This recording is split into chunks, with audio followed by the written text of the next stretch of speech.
Es un gozo continuar con la serie de pilares. Si usted nos visita por primera vez, nos encontramos en el intermedio, luego de haber terminado Primera de Timoteo. Tenemos una serie de 4 sermones llamado Pilares, antes de iniciar Gálatas en algunas semanas. Y esta serie básicamente inició la semana pasada, donde el pastor Leo hablaba del pilar de la palabra de Dios y cómo nuestro deleite en la ley de Dios es necesaria para la vida de la iglesia y también la vida personal. El segundo pilar que nos corresponde es el Evangelio. Y cuando nosotros hablamos de Evangelio, tenemos que pensar en una buena noticia. Evangelion es en griego. Y es una buena noticia que precede una mala noticia. Y como toda buena noticia es relevante justamente porque tú has recibido algo o que no esperabas o que esperabas o que cambió tu estatus. Tú estabas sin empleo y recibiste la llamada que te dijeron: tienes el empleo, buena noticia. Tú tenías cáncer y te dieron el último reporte y dices: estás libre de cáncer, es una buena noticia. Todo lo que precede y cambia un estado anterior y que es algo que esperábamos ansiosamente también es una buena noticia. Y por eso el pilar del Evangelio es clave en todo lo que enseñamos, en los grupos de crecimiento, en el grupo de hombres, de damas, de parejas, en Fidelis, en todas las reuniones. El Evangelio es cardinal y hoy vamos a estar hablando de ese Evangelio. Un Evangelio que excede nuestro entendimiento y que yo le pido al Señor que cada día más nos dé ojo para entender el valor y las riquezas del Evangelio.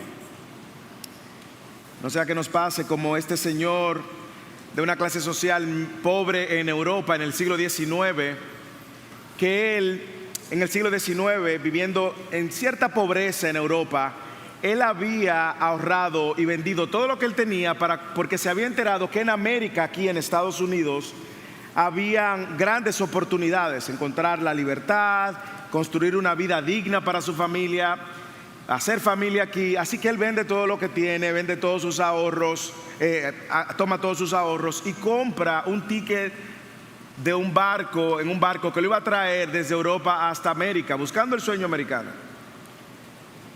Él había empacado en una bolsa un pan duro, queso y algo de agua, porque él pensó que con eso le bastaría para su viaje. Así que, como todo viaje en barco, y en aquel momento, en el siglo XIX, no había tanta avance de la tecnología. Este barco avanzaba muy despacio y muy lentamente. Así que se dio cuenta que la provisión que él había reservado de pan, de queso y de agua se fue agotando. Lo triste del caso es que cada vez que él escuchaba la campana que sonaban en el banco para la comida, él veía cómo los demás pasajeros se dirigían y corrían al comedor del barco, donde le daban agua fría, leche, té, carnes, pastas, sopas, vegetales, postres. Él, en cambio, se iba a su camarote, se escondía. Cuando sonaba la campana, sacaba su porción de su pan seco, rancio, su queso, masticaba con resignación y a veces con un nudo en la garganta y un estómago vacío se alimentaba.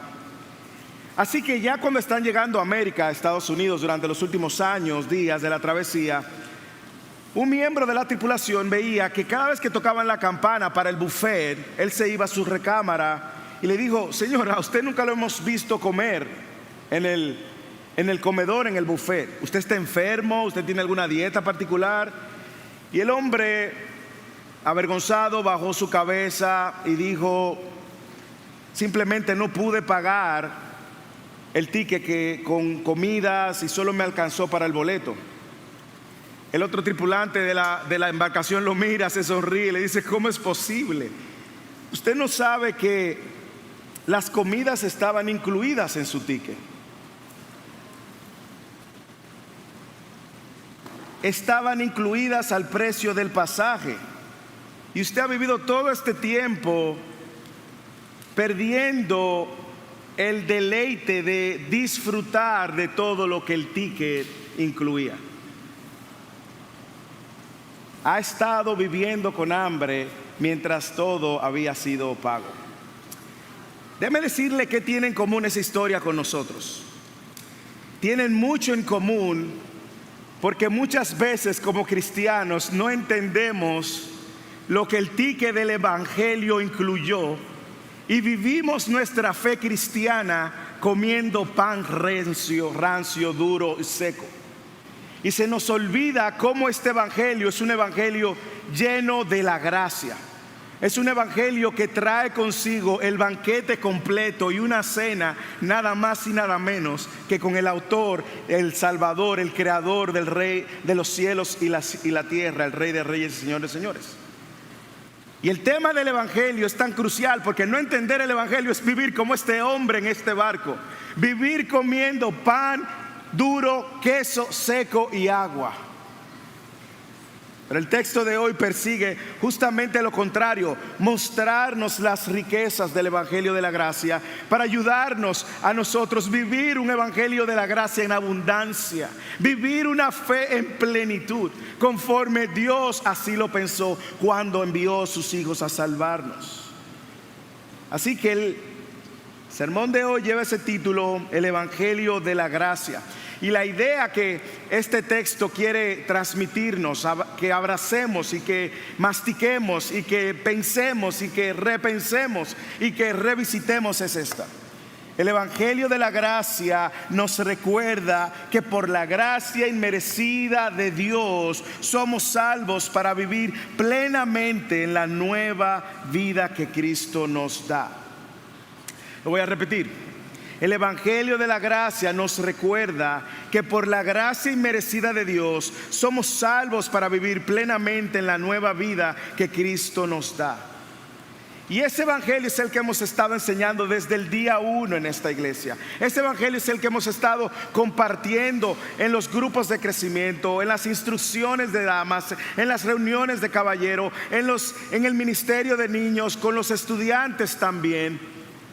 En las reuniones de jóvenes adultos. Es este evangelio que transforma no solamente nuestra eternidad, la cambia, sino que nos invita a vivir una vida plena, porque hemos sido invitados al banquete, no a estar comiendo pan seco y rancio. Ahora, ¿cómo como iglesia o como cristianos podemos crecer en el entendimiento del evangelio de la gracia? ¿Cómo como iglesia y como cristianos podemos crecer no yéndonos a nuestros camarotes a comer el pan duro, sino a disfrutar de las abundantes riquezas de la gracia? Déjeme sugerirle 3 maneras que el texto nos anima. Estoy hablándole primordialmente a creyentes y luego a no creyentes. Si tú eres creyente, este evangelio de la gracia, podemos crecer en este entendimiento del evangelio de la gracia. Primero, entendiendo tu pasada vida sin Cristo, tu vida pasada sin Cristo. Eso sería lo primero. Entiende tu vida pasada sin Cristo. En la medida que entiendas quién tú eras, vas a poder ver grande y glorioso la nueva vida en Cristo. La segunda recomendación a creyentes es regocígate en la salvación de Dios por medio de Cristo. Regocígate en la salvación de Dios por medio de Cristo. Y finalmente, vive en la plenitud de vida en Cristo. Vive en la plenitud de vida en Cristo. Así que vamos a navegar sobre estas 3 recomendaciones para creyentes crecer en su entendimiento del evangelio. Ahora, si usted nos visita aquí y no tiene una relación con Cristo, déjeme decirle de qué manera esto te puede servir. Primero, ver cuál es tu condición actual. Segundo, ver la esperanza que solamente tiene en Cristo. Y tercero, ver lo atractivo de la nueva vida que Cristo te ofrece.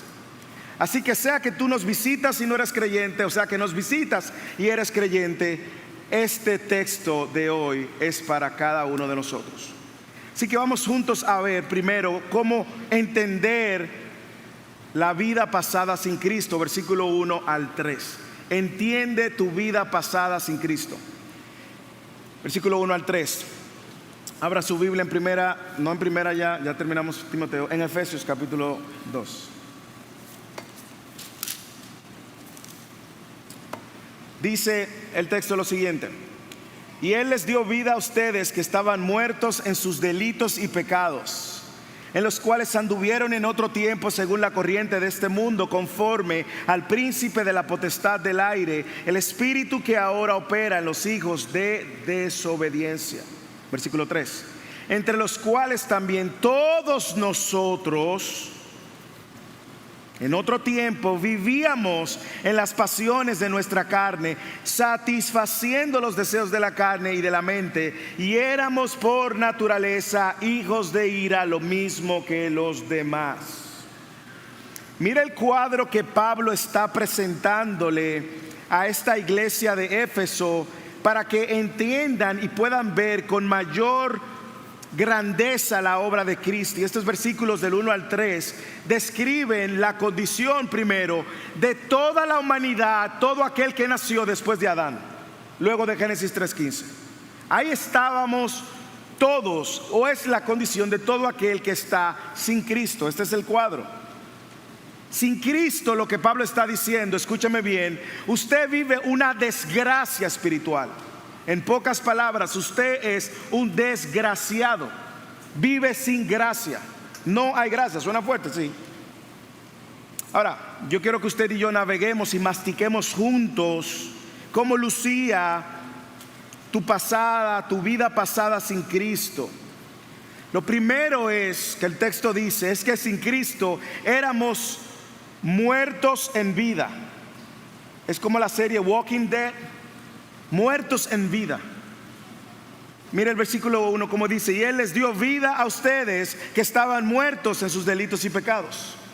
Esta es la condición de todo el que no tiene una relación personal con Cristo. Es la relación de todo el que no ha nacido de nuevo. Es la realidad de todo aquel que no es discípulo de Cristo. Es un muerto en vida.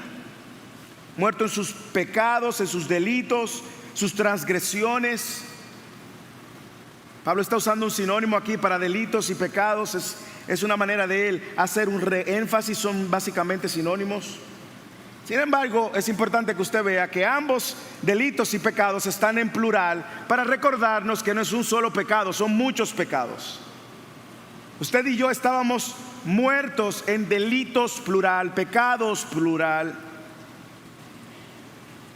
Actos que abiertamente hemos hecho deliberadamente en rebelión contra Dios.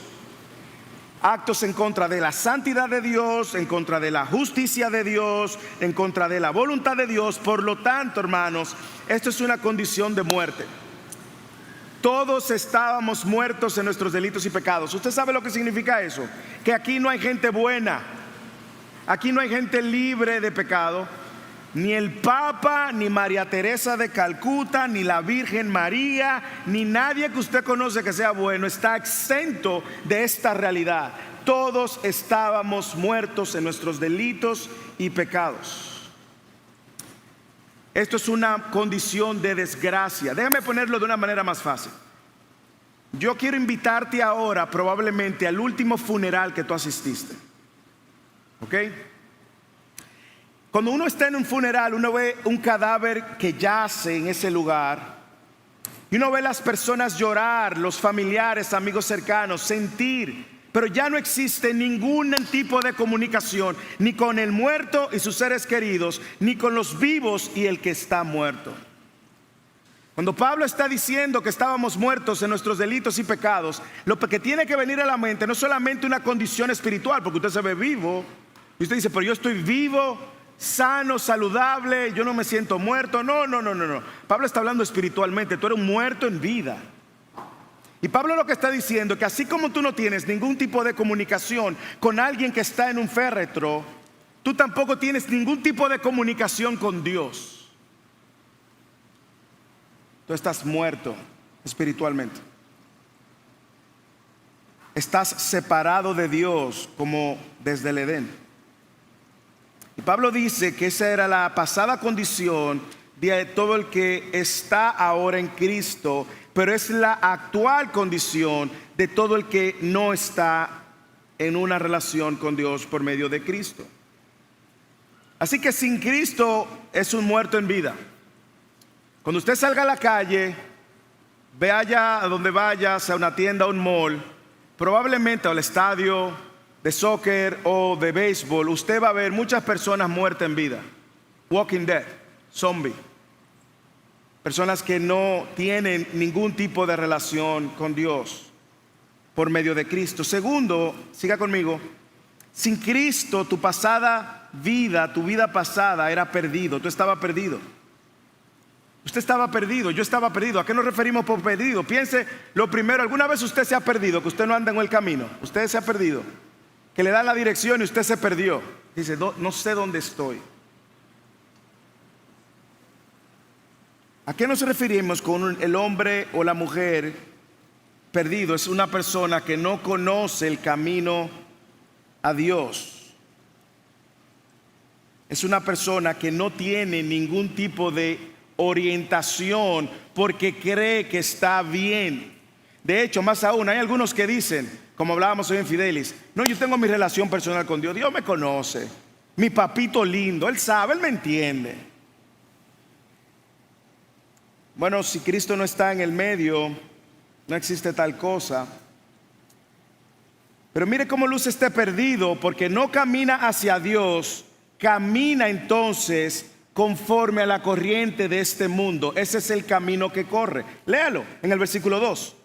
En los cuales anduvieron, caminaron en otro tiempo, por el camino a Cristo, que es el camino, no conforme a la corriente de este mundo. ¿Y a qué nos referimos con este mundo? Bueno, este sistema organizado y gobernado por valores que abiertamente se han rebelado contra Dios. Un sistema que vemos fuera gobernado por antivalores. Un sistema que promueve una agenda en contra de Dios, una agenda en contra de la voluntad de Dios y una agenda incluso donde Cristo cada vez está más fuera. Usted ve hoy mucha gente que quiere a Dios, quiere religión sin Dios, quiere a Dios sin Cristo y quiere a Cristo sin cruz. Porque la gente quiere su propia versión, una versión sin cargar cruz, sin negarte a sí mismo. Andábamos conforme a la corriente de este mundo. Vaya identificando, vaya anotando para que entienda el cuadro de la vida sin Cristo, tu vida pasada sin Cristo. Muerto espiritualmente por causa de tu pecado, por causa de tus delitos, muerto. Segundo, andabas perdido en el camino de este mundo, conforme a la corriente de este mundo. Un sistema que odia a Jesús y que odia a los seguidores de Jesús de alguna manera u otra. Y no lo digo yo, no crea que estoy jugando la carta de la victimización, lo dijo Jesús en Juan 15:18. Si el mundo los odia, sepan que me han odiado a mí antes que a ustedes. Si ustedes fueran del mundo, el mundo amaría lo suyo. Pero como no son del mundo, sino que yo los escogí de entre el mundo, por eso el mundo los odia.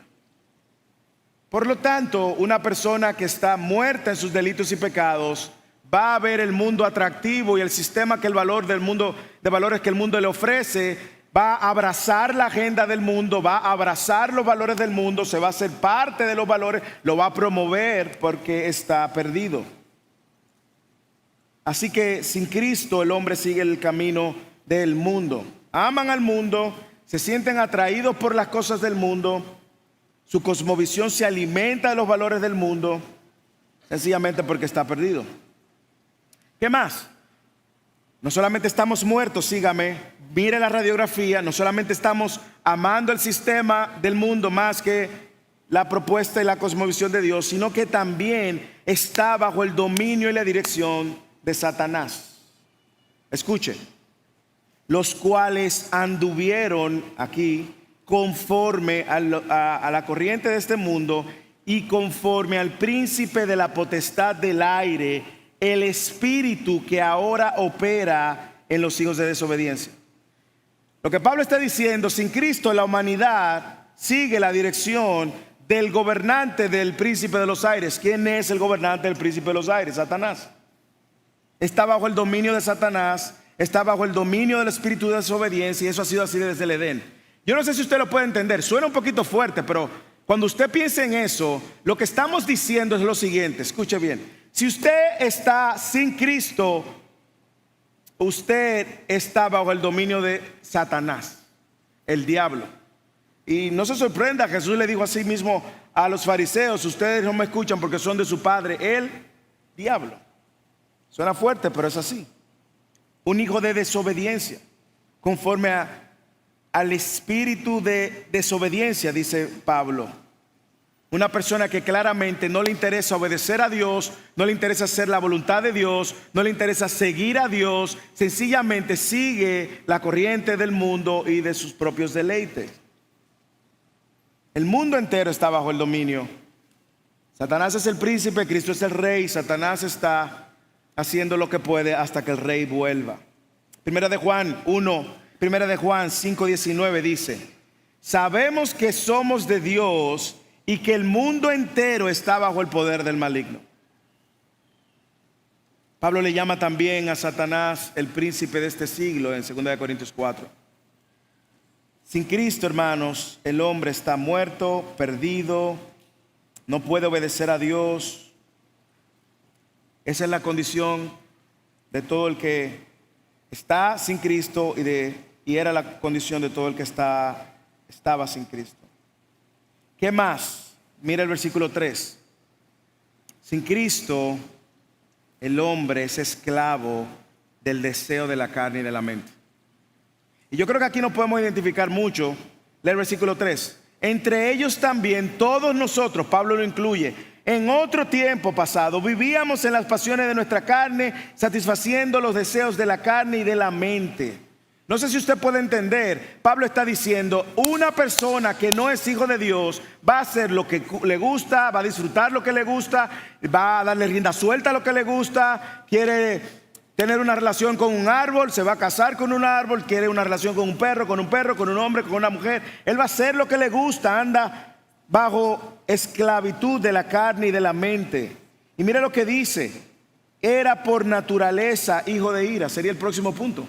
Usted tiene la radiografía completa. Una persona sin Cristo está muerto espiritualmente, es un muerto en vida, anda conforme el mundo, bajo el dominio de Satanás, es hijo de desobediencia, anda esclavo a la carne y a los deseos pecaminosos de la carne y de la mente, le da rienda suelta a todo lo que quiere. Y finalmente, sexto, es hijo de ira. Una persona sin Cristo, escuche, la relación que tiene con Dios es una relación de ira, de un Dios airado contra el pecador. Dice el Salmo 7:11. Está bajo el dominio de Satanás, está bajo la esclavitud de su propio pecado, está bajo el juicio de Dios. A nosotros no nos gusta que nos hablen de la ira de Dios, porque crecimos desde la escuela dominical escuchando Dios es amor, la Biblia lo dice. Dios es amor, vuelve y lo repite. Dios es amor, busque y lo hallarás. En el capítulo 4, versículo 8, primera de Juan. Y es cierto, Dios es amor. Dios es amor, es uno de sus atributos más grandes que vamos a ver más adelante. Pero también Dios es justo. Y en su justicia dice la Biblia que Dios no tiene por inocente al culpable. También Dios es santo. Y en su santidad Dios no tolera el pecado, no cohabita con el pecado. Así que así como Dios es completamente amor, Dios es completamente justo, Dios es completamente santo. Y por su justicia y su santidad, Dios condena al pecador que no se arrepiente. Y por eso dice que es hijo de ira. Yo no sé si usted ha leído el texto de Juan 3:16, porque de tal manera Dios amó al mundo, y lo usamos, que ha dado a su Hijo unigénito, para que todo aquel que en Él cree no se pierda, mas tenga vida eterna. Nos quedamos en que Dios amó a su mundo, que dio a su Hijo unigénito. Sí, Dios amó al mundo, dio a su Hijo unigénito. Dios amó al mundo. Nicodemo, con quien estaba hablando en ese momento, no solamente a los judíos, como tú creías, Nicodemo. Dios amó a personas de todas las naciones, Nicodemo. Dio a su Hijo, qué gran manifestación de amor. Sí, pero el que no cree en su Hijo va a perderse, y aquí está el juicio de Dios. Perecerá el juicio de Dios. Eso es en el capítulo 3:16. Y en el capítulo 3:36, entonces Juan el Bautista dice esto: el que cree en el Hijo tiene vida eterna, pero el que no obedece al Hijo no verá la vida, sino que la ira de Dios permanece sobre él. Entonces sí, Dios es amor, pero la condición de todo el que está sin Cristo es que está bajo el juicio y la ira de Dios, hermanos. Hermanos, yo no sé si usted puede ver el cuadro que nos presenta Efesios 1-3, pero es desgarrante, es desesperante de una persona sin Cristo. Una persona sin Cristo está bajo el juicio de Dios, la ira de Dios. Pero no solamente está bajo esa condición, sino también que esa persona está bajo la necesidad de la salvación, del evangelio de la gracia. Es por esto importante para todo el que está en Cristo recordar nuestra vida pasada sin Cristo. En la medida en que nosotros vemos lo que éramos, dónde estábamos, hermanos, vamos a ver con mayor grandeza y deleite lo que ahora tenemos en Cristo. Y yo no sé si usted puede ver, pero por eso el evangelio de la gracia es un llamado al creyente a vivir humildemente, no arrogantemente, no con orgullo y altivez. Un cristiano orgulloso, altivo, es una contradicción, porque lo único que el cristiano trajo en la ecuación de la salvación fue toda su suciedad y su pecado. Si no entendemos de dónde Dios nos sacó, si no entendemos nuestra vida pasada sin Cristo, tendremos una percepción muy grande de nosotros y muy pequeña de la obra de Cristo. Si usted no se ve en esos 3 versículos, muertos en sus delitos y pecados, andando conforme a la corriente de este mundo, conforme al príncipe de la potestad de los aires, el espíritu que opera ahora en los hijos de desobediencia, lo mismo que los demás, si usted no se ve ahí andando conforme al deseo de la carne y de su mente, si usted no se ve ahí, usted entonces se ve muy grande. Y probablemente sí. Probablemente usted tiene una imagen de usted muy grande y usted cree que usted es bueno. Usted dice: yo no le hago mal a nadie, yo nunca le he hecho mal a nadie, yo no robo, yo no mato, yo no hago esto, yo no hago aquello. Ok, muy bien. Como decía Michael, ¿cuál estándar? ¿Con quién te estás comparando? ¿Con otro? ¿Con el de la cárcel? ¿Con el vecino? Bueno, cuando te comparas con Cristo te vas a dar cuenta que tú no llenas el estándar. Hermano, no olvidemos dónde estábamos sin Cristo. Al recordar de dónde Dios nos sacó, y por eso cantábamos lo que cantábamos, esto nos mantendrá humildes. Una actitud humilde nos animará a vivir para aquel que nos salvó. Esto nos va a mover a la gratitud. Esto nos va a mover incluso a orar por el que no está en Cristo. Eso nos va a ayudar a tener un entendimiento más realista de la condición espiritual que se encuentra todo el que no está en Cristo. Nos va a ayudar a tener expectativas más realistas, hermanos. Ahora, si usted está aquí, escuche, y usted no tiene una relación con Dios por medio de Cristo, no que usted cree en Cristo, no que usted cree en Dios, no, los demonios creen también, no es eso. Estamos hablando de una persona que pudo ver su condición de miserable y ver la provisión de Dios. Tomó su cruz cada día, se negó a sí mismo continuamente y ha decidido seguir a Cristo al precio que sea. Si usted no está ahí, escúcheme, esta es tu condición. Es miserable. Es una condición lamentable, desgarradora. Es una condición triste.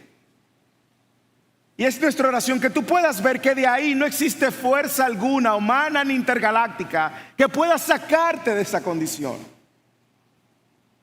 Es nuestra oración que tú puedas ver la necesidad de un Salvador y ver a alguien que necesita, que va más allá de tus buenas obras o de tus buenas prácticas o de tu moralismo.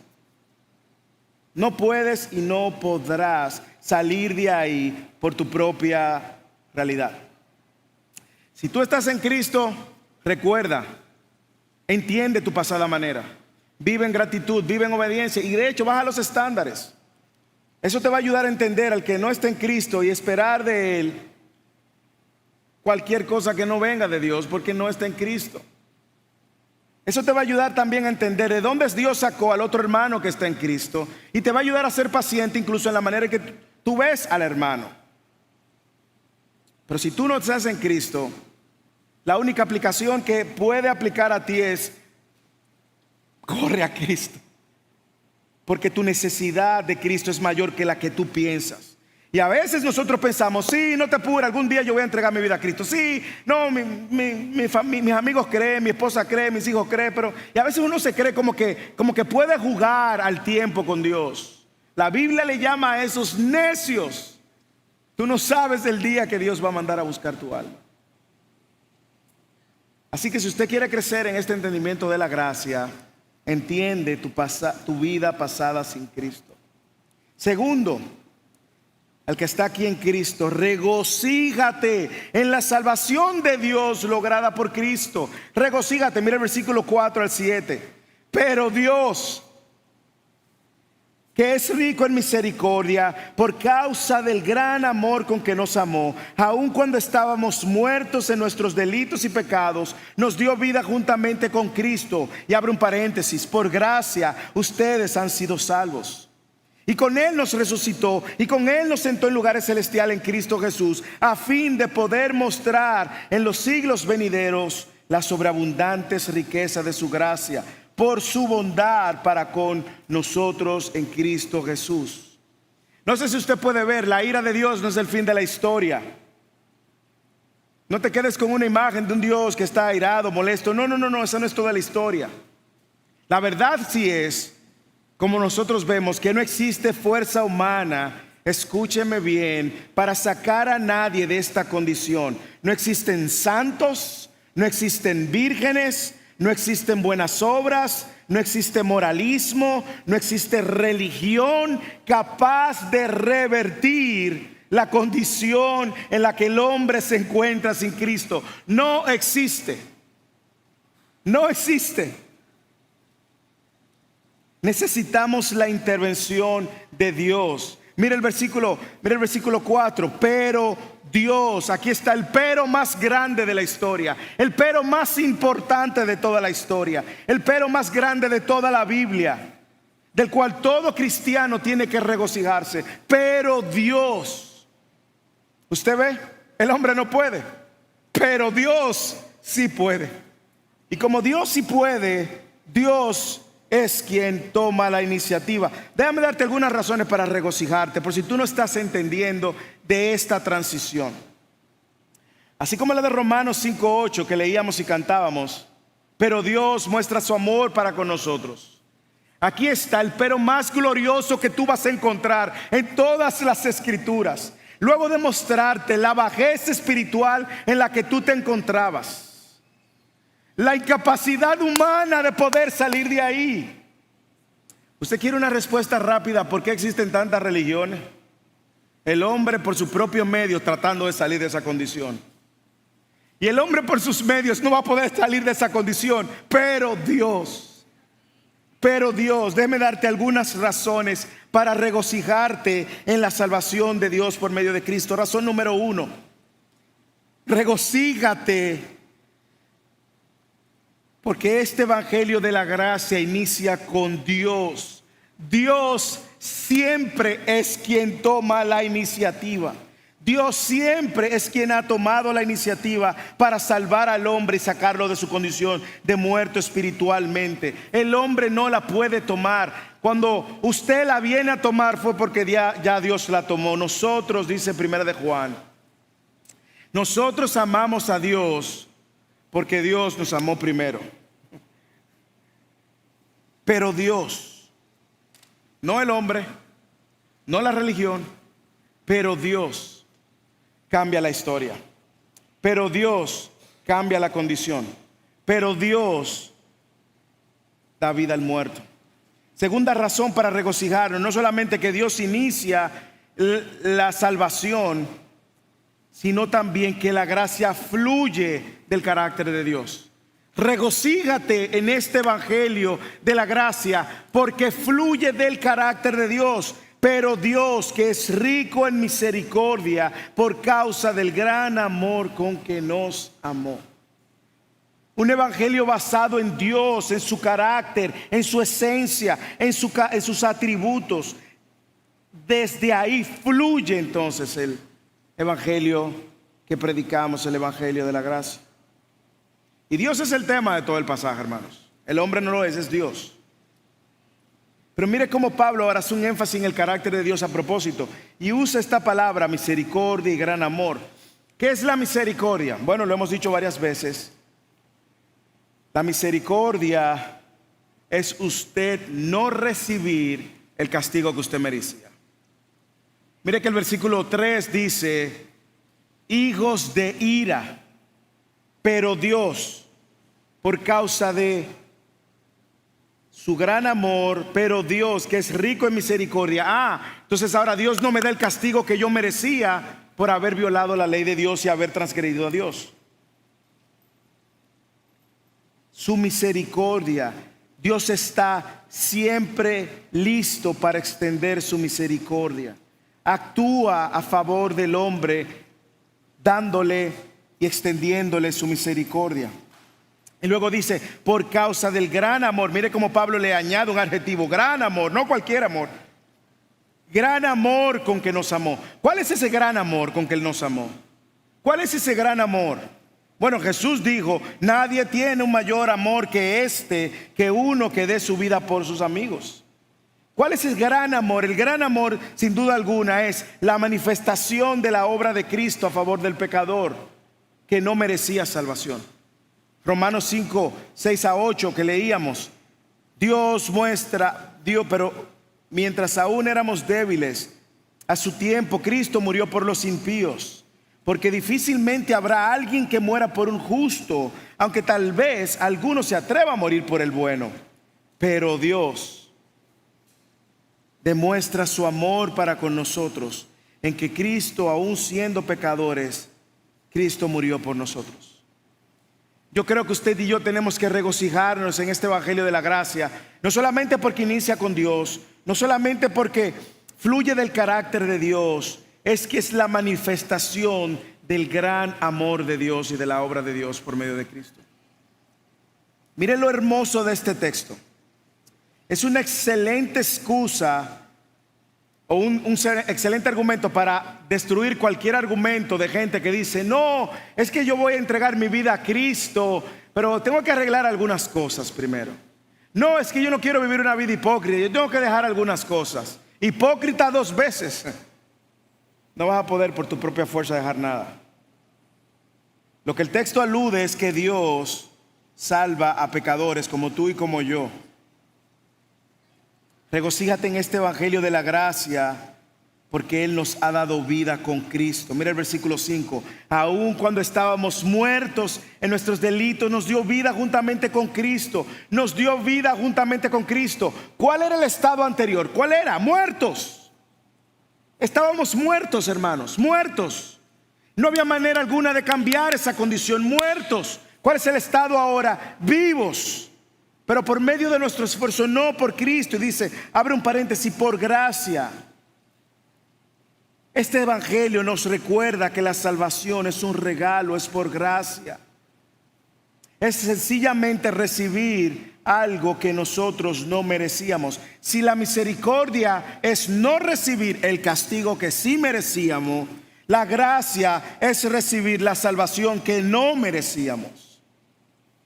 Por gracia. Ustedes han sido salvos. El verbo ahí está en un tiempo perfecto. Lo que dice, ustedes están permanentemente salvos. Pero Dios, que es rico en misericordia, qué hermoso saber que la salvación y este evangelio no inicia con el hombre, no depende del hombre y no se mantiene por el hombre. Dios interviene. Dios interviene a salvar a pecadores que no podían salvarse. Hermanos, regocíjate en el Evangelio de la gracia, porque no solamente nos ha dado vida con Cristo, sino que también nos ha resucitado juntamente con Cristo. Lee el versículo 6. Y con Él, con Cristo, nos resucitó. Hermanos, porque estábamos muertos. Y usted no puede hacer nada por un muerto. Vuelvo otra vez con la imagen del funeral. Recientemente, tristemente, estábamos en un funeral de unos amigos, de un amigo de unos hermanos de la iglesia. Y siempre el funeral es un cuadro desgarrador. Es un cuadro desgarrador porque tú ves a la familia despidiendo el cuerpo y a la persona que no volverá a ver jamás. Su esposa, sus hijos, sus seres queridos. Es desgarrador. Y usted puede gritarle al cuerpo, usted puede llamarlo por su nombre, usted puede ponerle corriente, usted puede hacer 1001 cosas para hacer que ese cuerpo reaccione y no puede hacer nada porque está muerto. Espiritualmente es así. La única razón, hermanos, que nosotros hoy tenemos vida es porque aquel que venció la muerte un día nos llamó a la vida. Pero no porque nosotros pudiésemos. Nosotros no podíamos venir a la vida. El dador, el autor de la vida, aquel que venció a la muerte de la vida, te llamó por tu nombre y dijo: vida. Y dice el texto, nos resucitó porque estábamos muertos. Con Él nos resucitó. Fuera de Él no hay manera de venir a la vida. Entiéndalo, hermanos. No se trata de cómo tú te portas, aunque portarte es importante luego de que estás en la vida. No se trata de las buenas obras, aunque las buenas obras son importantes luego de que tú vienes a Cristo en la vida. Se trata de que la única manera de venir a la vida fue por medio de Cristo, y esto es motivo de regocijarnos, hermanos. Regocíjate porque Él te resucitó juntamente con Cristo. ¿Y qué más? Regocíjate porque Él te ha dado un nuevo lugar con Cristo. Mira el versículo como dice: y Él nos sentó en lugares celestiales en Cristo Jesús. Hermanos, Dios nos vivificó, nos resucitó, y ahora usted y yo estamos sentados en lugares celestiales. Y probablemente usted y yo no entendemos esto porque no lo vemos, no lo disfrutamos. Yo quiero tener un poco de ese reino, no lo veo, no lo siento. Hermanos, lo que Pablo está diciendo, y observe la lógica de Pablo. Mientras Cristo estaba muerto físicamente, había muerto físicamente, los incrédulos muertos espiritualmente que creyeron en Él resucitaron con Cristo. Y ahora los muertos que estábamos espiritualmente tenemos vida con Cristo. Consecuentemente ahora estamos donde está Cristo sentado. Hermanos, y esta es una verdad que usted y yo tenemos y que la vamos a ver. Pero es la posición. Estamos sentados en lugares celestiales con Cristo. Déjeme decirle esto. Mire lo que Pablo está pintando. Usted estaba muerto, caminando en el mundo, revolcándose en su pecado, y ahora usted está con su Salvador, sentado en el lugar celestial, en el reino por siempre. Y eso no lo va a cambiar nadie. Es el lugar donde usted y yo nos encontramos posicionalmente ahora en Cristo. Por lo tanto, cuando Dios nos ve a nosotros aquí en esta tierra que estamos ahí, ¿verdad? En este proceso de santificación, Dios no está viendo el sucio mocoso Él está viendo a Cristo, y consecuentemente a ti sentado con Cristo, como si tú hubieses hecho todo lo que Cristo hizo. Mire cómo Pablo lo dice en el capítulo 1. Bendito, capítulo 1, versículo 3. Bendito sea el Dios y nuestro Padre y Padre de nuestro Señor Jesucristo, que nos ha bendecido con toda bendición espiritual en los lugares celestiales en Cristo. Él lo dice en el capítulo 1.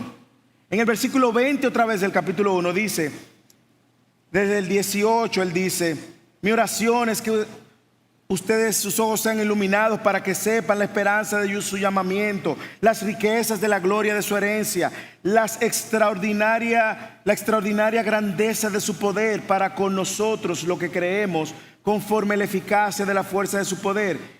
Versículo 20, ese poder que obró en Cristo cuando lo resucitó de entre los muertos y lo sentó a la diestra en los lugares celestiales. Ahí está Cristo, ahí están los hijos de Cristo. Hermanos, y eso es motivo de regocijo. Por eso Pablo dice en Filipenses 3:10 que nuestra ciudadanía no es de este mundo, sino en los cielos, donde esperamos ansiosamente a nuestro Salvador.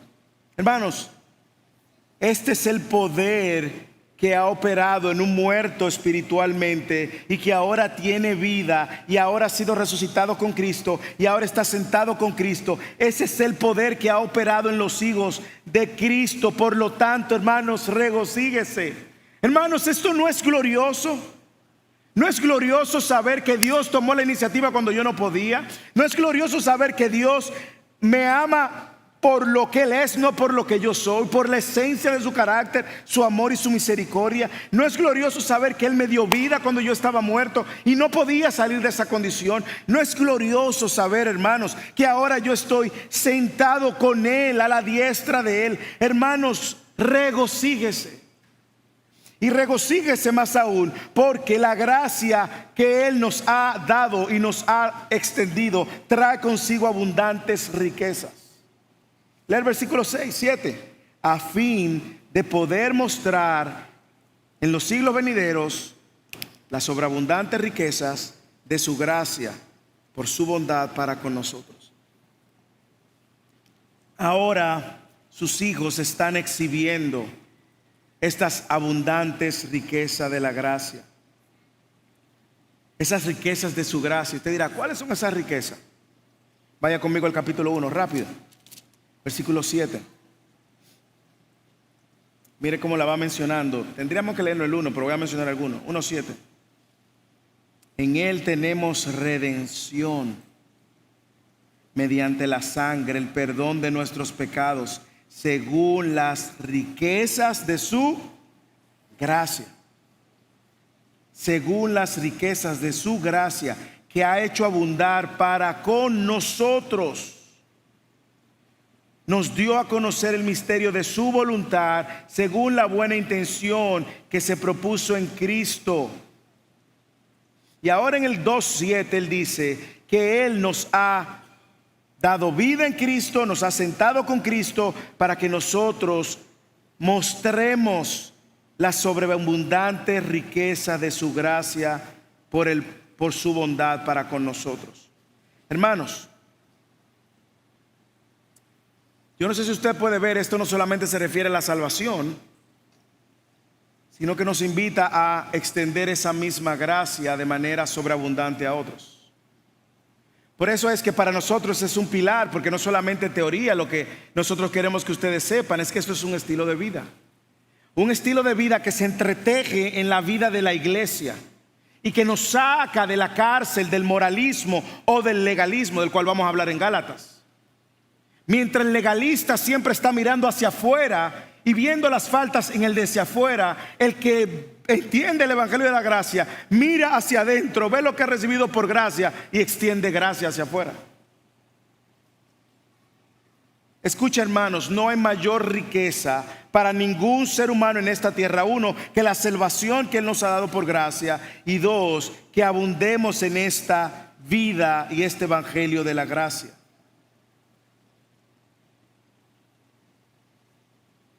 Hermanos, regocíjate en la salvación de Dios por medio de Cristo. Ahora, ¿cómo luce eso en tu vida y en la vida de iglesia? De muchas maneras. Primero, si yo entiendo lo que yo era, un pecador, y yo veo que he sido alcanzado por gracia, yo no me puedo ahora ponerme por encima del otro que ha pecado. Yo no me puedo creer más santo que el otro que ha pecado. Yo no puedo tratar al otro como si el otro fuera el único que ha pecado. No, hermanos. El que entiende el evangelio de la gracia extiende gracia al que ha pecado. El que entiende el evangelio de la gracia, si el otro pecó, lo restaura con amor, como veremos en Gálatas. con un corazón manso. Si nosotros entendemos el Evangelio de la gracia, yo no ando señalando y acusando. Yo oro más que lo que acuso. Aporto más que lo que critico. Vivo más humilde que arrogante. Y por eso es un examen para todos. Porque al final Dios es quien nos ha dado lo que nosotros no merecemos. Decía un predicador llamado Philip Hodge: la gracia siempre significa que es Dios quien toma la iniciativa e implica la prioridad de la acción de Dios a favor de pecadores necesitados. El Evangelio de la gracia me recuerda que yo lo que era y soy es un miserable necesitado. Y si usted se ve más allá de un miserable necesitado, usted necesita el Evangelio de la gracia. Hermanos, yo quiero animarte a que tú te des una dieta diaria de esto. Yo quiero animarte a que tú veas la manera como puedes extenderle gracia al que te ha fallado. En el matrimonio es el escenario ideal. En la crianza de los hijos ni se diga. Pero también en la dinámica de la iglesia, donde extendemos gracia, donde podemos ser confrontados, ser animados, donde podemos ser restaurados.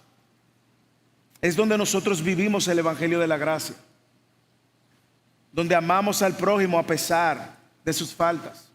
Pero también el Evangelio de la gracia me lleva a tener una perspectiva correcta de la causa del pecado y también una perspectiva consciente del que no ha nacido de nuevo, hermanos.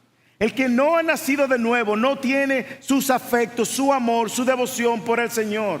No lo tiene. Por lo tanto, baje las expectativas. Si usted está casada o casado con una mujer o un hombre que no es cristiano y usted ya está consciente que no ha nacido de nuevo por medio de Cristo, baje sus expectativas. No esperes de él o de ella una super espiritual. Ora más. Modela el Evangelio. Predica el Evangelio con tus acciones y con tus palabras. No esperes que esa persona sea lo que no es. Está muerto, muerta. Cambia la estrategia. Si es con tus hijos y tú te has estado tratando de justificar, sí, él es creyente, sí, él cree, él iba a la iglesia. No. Consciente, baja la expectativa. Está muerto en sus delitos y pecados. Anda conforme a los deseos de la carne y de la mente. Es un miserable, necesita la intervención de Dios. Así que nos ayuda mucho entender dónde estábamos y el pero de Dios. Finalmente, ¿cómo sigo creciendo en este Evangelio de la gracia? No solamente entendiendo tu vida pasada sin Cristo, regocijándote en la salvación de Dios por Cristo, sino también viviendo en la plenitud de vida en Cristo. Recuerda la ilustración del hombre que compró el ticket para venir de Europa a América. Se pasó todo el viaje comiendo pan duro con queso y agua. El punto es que muchas veces, hasta este punto, muchos de nosotros podemos tener toda la teoría del Evangelio. Toda la teoría del Evangelio. Y vivimos como el hombre que llevó pan duro y queso y agua en el barco. Y nos estamos limitando a disfrutar de la plenitud de vida en Cristo. Versículo 8 al 10, Pablo nos da el argumento. Porque por gracia ustedes han sido salvados por medio de la fe. Y esto no procede de ustedes, es un regalo de Dios. No procede de ustedes, ustedes no podían. Es un regalo de Dios, no por obras, para que tú ni nadie se gloríen. ¿Por qué? Porque somos hechuras suyas, creados en Cristo Jesús. ¿Para qué? Para hacer buenas obras, las cuales Dios preparó de antemano para que anduviésemos en ella. Yo no sé si usted puede ver la riqueza de la gracia de Dios que Pablo ahora quiere una vez más sellar en estos versículos. El Evangelio de la gracia no es solamente información. El Evangelio de la gracia no es solamente saber de los conceptos teológicos. El Evangelio de la gracia es vivir plenamente a la luz de esa gloriosa obra. Es un estilo de vida. Déjeme enseñarle la raíz y el fruto de esto, de esta vida plena. Mírelo ahí, la raíz, la gracia. La raíz, porque por gracia ustedes han sido salvados por medio de la fe. Vaya conmigo al versículo 8, ponga sus ojos en el versículo 8. Aquí hay 3 palabras fundamentales en el Evangelio de la Gracia. 3 palabras fundamentales. No sé si usted lo puede ver. Salvación, gracia y fe. ¿Lo ve? Porque por gracia, 1, ustedes han sido salvos, 2, por medio de la fe. 3 palabras fundamentales. La salvación, ya sabemos, es más que la liberación del perdón, es más que el perdón. Es el cambio de posición delante de Dios. Es la liberación de la ira de Dios. Si a usted le preguntan, ¿de qué Dios te libró? Déjame decirte lo primero que tiene que salir de tu boca. No fue del infierno. No fue de tus pecados. De lo primero que Dios te libró fue de la ira de Dios mismo. Fue de Dios mismo. Y cuando nosotros hablamos de la salvación, Dios salva pecadores del juicio mismo de Dios justo contra pecadores que no se arrepienten. Hijos de ira, lo mismo que los demás, pero Dios. Así que la salvación, aquí hay 3 palabras: gracia, salvación y fe. La gracia, ya hablamos, ese regalo inmerecido, gratuito para con el pecador. Y la fe es esa confianza que recibimos de Dios para confiar, valga la redundancia, en Él. Es un don, es un regalo. La fe no es el fin, es el medio. Mire cómo Pablo lo dice en Gálatas. Sin embargo, sabiendo que el hombre no es justificado por las obras de la ley, sino mediante la fe. ¿Usted lo ve? No por obras para que nadie se gloríe. La fe, escuche bien, no es una obra. Lo repito, la fe no es una obra, la fe es un don. Así que en la salvación, cuando Dios produce el nuevo nacimiento, la nueva naturaleza, Dios nos da ambas cosas, fe y arrepentimiento, son una sola cosa. Miren, lo dice ahí: por gracia sois salvos, por medio de la fe. Y esto no es de ustedes. ¿El qué no es de ustedes? La fe. Esto no es de ustedes, sino es un don de Dios, un regalo de Dios, que ustedes adquieren, no por las obras que ustedes hacen, sino por gracia. No de ustedes, sino un don. ¿Cómo explicamos la fe? Spurgeon es la mejor ilustración. Imagínese que usted se está ahogando ahora. Mírele ahí, usted no sabe nadar, o sabe nadar y ya está cansado de nadar y se está ahogando. Y viene un hermano, el pastor. Viene el pastor y le lanza la soga. Y usted ahí con mucho sacrificio alcanza la soga. Y usted está ahí, el pastor empieza a jalar. Y finalmente lo saca y lo salva. ¿Quién lo salvó? ¿La soga o el pastor? El pastor. La soga es la fe. La soga es la fe que Dios nos da para creer y Él salvarnos y sacarnos. Esta salvación no tiene de ningún momento, usted lo ve, al hombre, sino que su fuente es la gracia de Dios.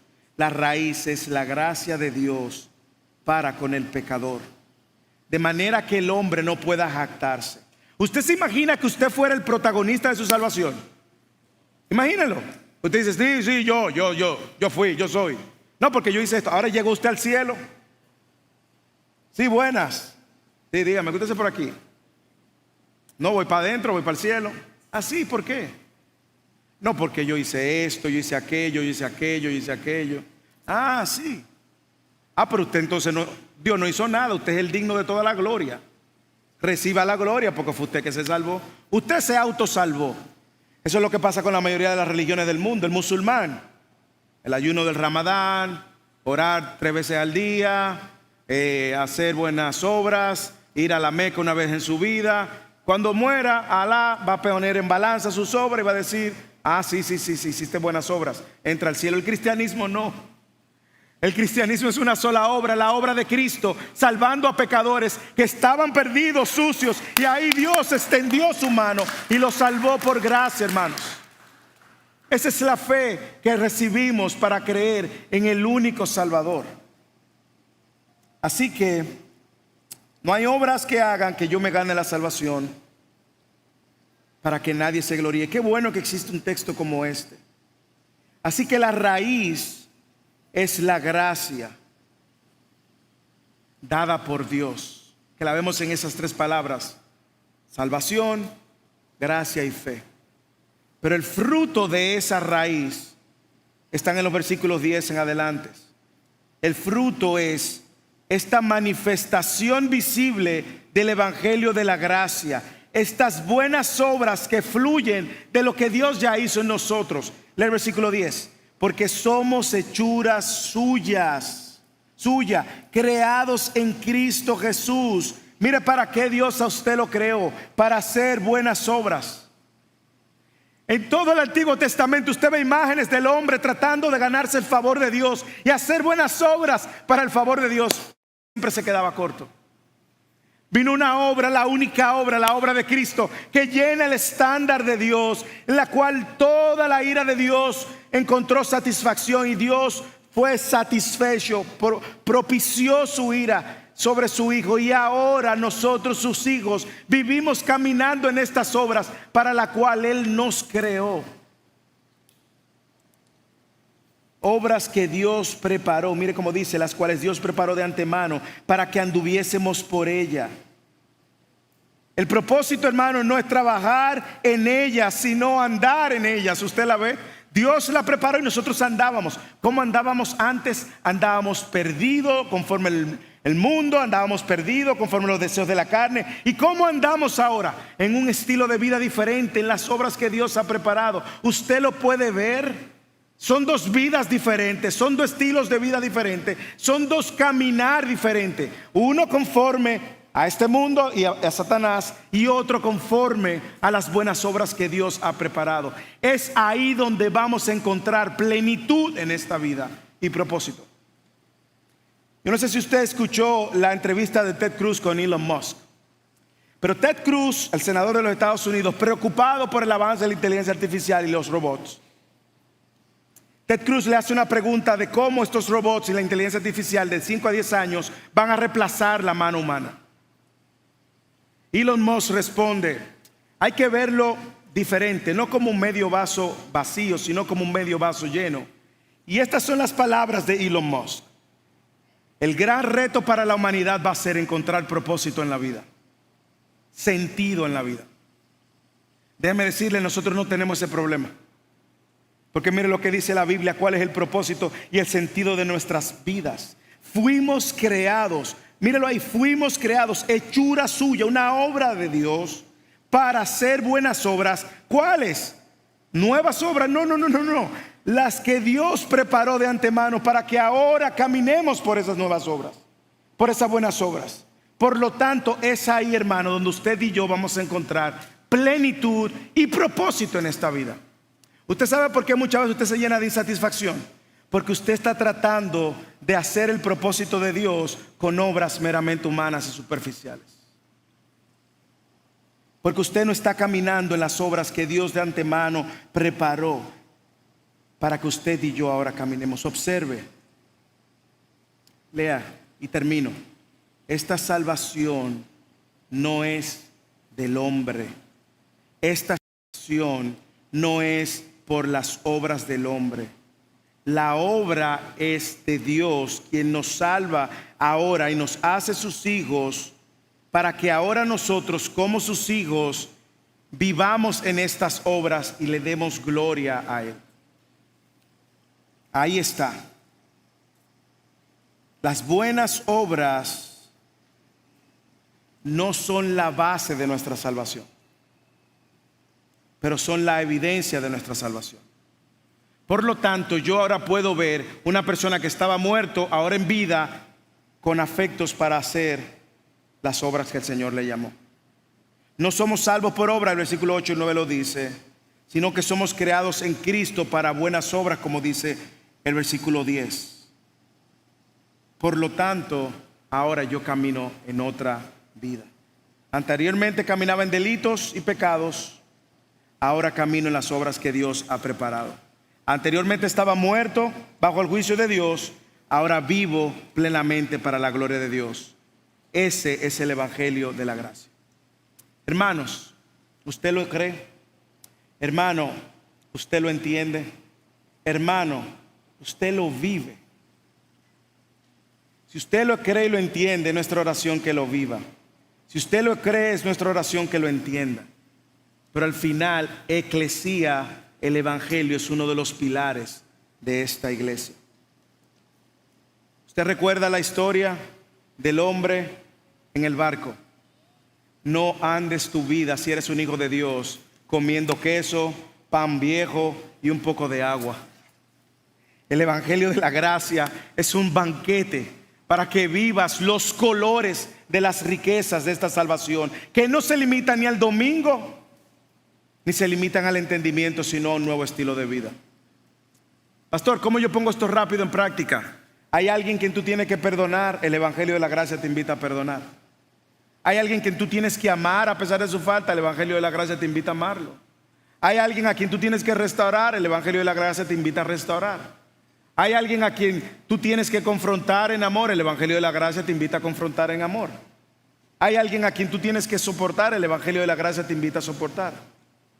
Hay alguien a quien tú debes de extender gracia porque no se lo merece, eso es lo que hace el evangelio de la gracia. El evangelio de la gracia es un estilo de vida. Si tú nos visitas hoy y estás sin Cristo, la única respuesta que esperamos de ti es la siguiente: cree por la fe que Cristo es el único capaz de sacarte de la condición espiritual en la que tú te encuentras. Arrepiéntete de tus pecados, has fallado a un Dios santo y corre a Él por la salvación. Y deja que ahora su Espíritu forme en ti lo que solamente Él puede formar, es a Cristo en ti.